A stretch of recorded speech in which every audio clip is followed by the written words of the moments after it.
Want to check your private browsing history on Safari, but thought it was impossible? If you accidentally close a tab or need to track down a past website, here's exactly how to find it. First, let's check the easiest method. Open Safari, tap the 3 little dots in the bottom right corner, and swipe over to New Private tab. If the tab wasn't fully closed out, it will still be sitting right here for you. But what if you already closed it? Safari's privacy features automatically wipe your search history and autofill data, but there is still a hidden footprint left behind on your phone. Here's how to uncover it.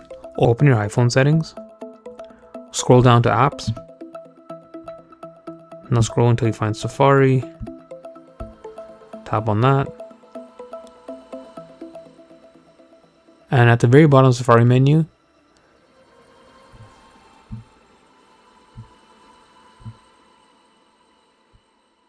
tap Advanced.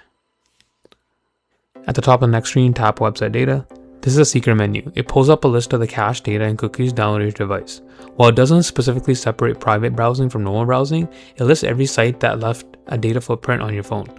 Just tap Show All Sites to browse the complete list, or use the search bar at the top to filter for a specific website you might be looking for. If this trick helped you out, hit that subscribe button down below. It really helps out the channel, and I'll catch you in the next one.